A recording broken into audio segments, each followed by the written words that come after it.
مقبوضہ غرب اردن میں تشدد، ہلاکتیں، غم، بے بسی۔ 2022 حالیہ عرصے میں فلسطینی علاقوں خاص طور پر غرب اردن کے لیے نہایت ہی خون ریز رہا ہے۔ اب تک ویسٹ بینک میں 150 فلسطینی اسرائیلی فورسز کے ہاتھوں ہلاک ہوئے ہیں۔ اسرائیل فلسطینیوں پر بظاہر ضرورت سے زیادہ طاقت کا استعمال کیوں کر رہا ہے؟ اور اسرائیل میں سخت گیر حکومت کے اقتدار میں آنے کے بعد کیا حالات مزید خراب ہوں گے؟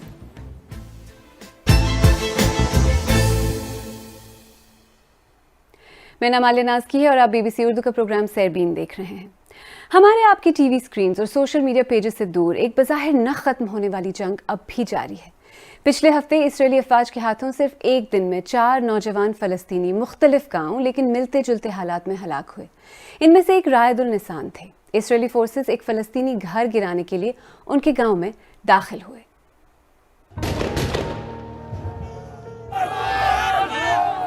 مقبوضہ غرب اردن کا یہ گاؤں اب ایک اور بیٹے کا سوگ منا رہا ہے۔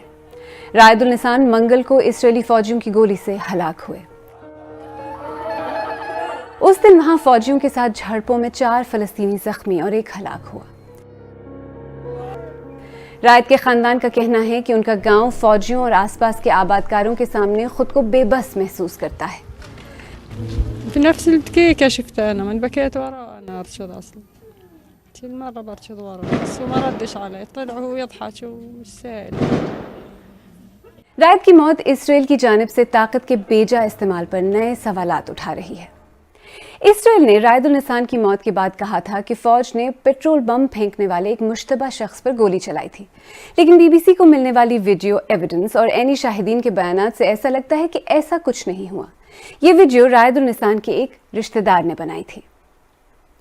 اسرائیلی فوجی چھاپوں میں سے ایک کا یہ منظر۔ رائد اور بعض دیگر نوجوان اسرائیلی فوج کی جیپوں پر پتھر پھینک رہے ہیں۔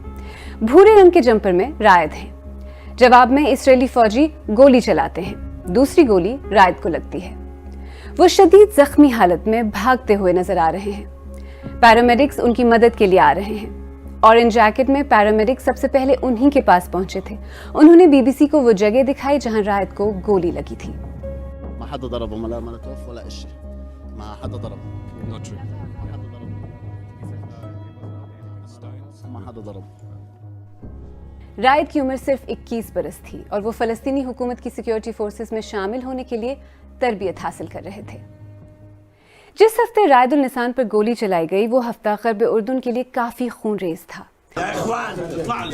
انفیکٹ 2022 پچھلی 2 دہائیوں میں فلسطینیوں کے لیے سب سے زیادہ ہلاکت خیز سال ہے۔ اسرائیلی سیکیورٹی فورسز نے صرف مقبوضہ غرب اردن میں درجنوں فلسطینیوں کو ہلاک کیا ہے۔ مش بإيدي حركة كلبي۔ ان میں شدت پسندوں کے علاوہ وہ نوجوان فلسطینی بھی شامل ہیں جو چھاپوں، فلسطینی عمارتوں کے ڈیمولیشن اور یہودی سیٹلمنٹس کے خلاف احتجاجاً اسرائیلی سیکیورٹی فورسز پر پتھراؤ کرتے ہیں۔ اسرائیل ان میں سے اکثر کو جائز ٹارگٹ قرار دیتا ہے، مگر انسانی حقوق کی تنظیمیں ایسے اکثر واقعات میں فورس کے استعمال کو غیر متناسب قرار دیتی ہیں۔ بین الاقوامی قانون کے مطابق سیکیورٹی فورسز شہریوں کے خلاف فائر آرمز صرف آخری حربے کے طور پر اسی وقت استعمال کر سکتی ہیں جب انہیں اپنی جان کا خطرہ یا شدید زخمی ہونے کا ڈر ہو۔ اسرائیلی فورسز کے ہاتھوں ہلاکتیں صرف ویسٹ بینک تک ہی محدود نہیں۔ غزہ اور مقبوضہ بیت المقدس میں بھی فلسطینی ہلاکتیں ہوئی ہیں، لیکن سب سے زیادہ ہلاکتیں بظاہر مقبوضہ غرب اردن میں ہوئی ہیں۔ صرف پچھلے 1 ہفتے میں 10 فلسطینی نوجوان اسرائیلی فورسز کے ہاتھوں ہلاک ہوئے۔ اس سال اب تک غرب اردن میں فلسطینی ہلاکتوں کی تعداد 150 ہے اور اسی عرصے میں فلسطینی حملوں میں 30 اسرائیلی ہلاک ہوئے ہیں۔ اگر اس ایسکلیشن کا تھوڑا پس منظر سمجھنے کی کوشش کریں تو ایک فیکٹر شاید فلسطینی علاقوں اور اسرائیل دونوں کی اندرونی سیاست بھی ہے۔ بی بی سی کے رپورٹر ٹام بیٹمن یروشلم میں ہیں۔ یہ سب کچھ سیاسی عدم استحکام کی صورتحال میں ہو رہا ہے۔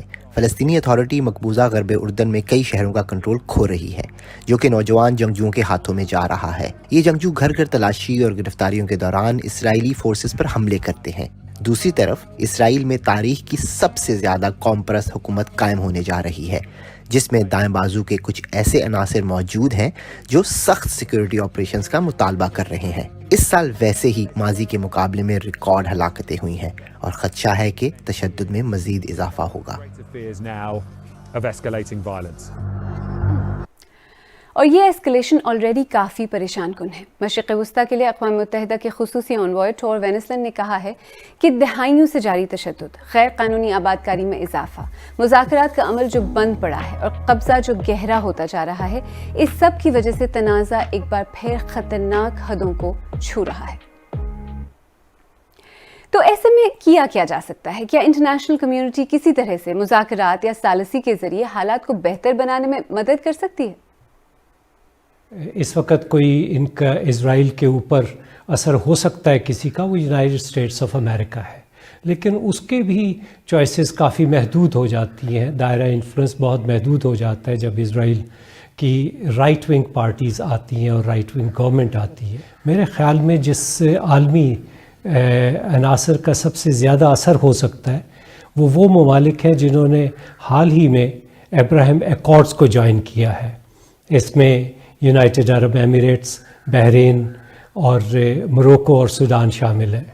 اس کے ساتھ ہی سعودی عربیہ اور عمان کا بھی کافی اثر ہے، اور ایجپٹ، جارڈن اور ترکی تو ایک طویل عرصے سے اسرائیل کے دوست ہیں۔ اب یہ ممالک اگر چاہیں تو امریکہ کی بنسبت بھی زیادہ اثر انداز ہو سکتے ہیں اسرائیل کی فلسطینیوں کے اوپر جارحیت کی پالیسی پر، لیکن یہ اپنے قومی مفادات کے زیر اثر اس وقت کسی قسم کا کوئی اسرائیل پہ دباؤ نہیں ڈال رہے۔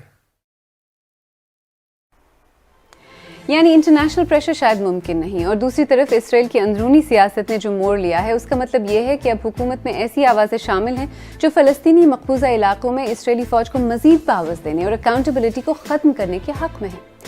ویسے کہنے کو تو اس وقت فلسطینیوں اور اسرائیل کے درمیان کوئی جنگ نہیں چل رہی، لیکن کچھ ہی دن پہلے اسرائیل نے غزہ پر یہ کہہ کر پھر بمباری کی کہ وہاں سے راکٹ داغا گیا۔ ایئر اسٹرائکس کے علاوہ تشدد اور نوجوان جانوں کا نقصان فلسطینی علاقوں کی روزمرہ کی حقیقت ہے، اور اس کانفلکٹ کی قیمت کسی حد تک اسرائیلی شہری بھی چکا رہے ہیں۔ وقت کے ساتھ ساتھ ایک 2 اسٹیٹ سولوشن کا خواب دھندلا پڑتا جا رہا ہے۔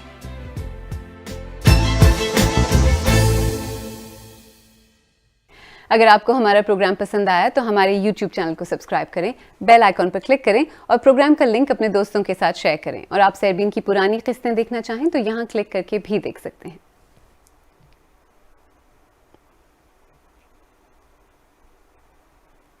Thank you.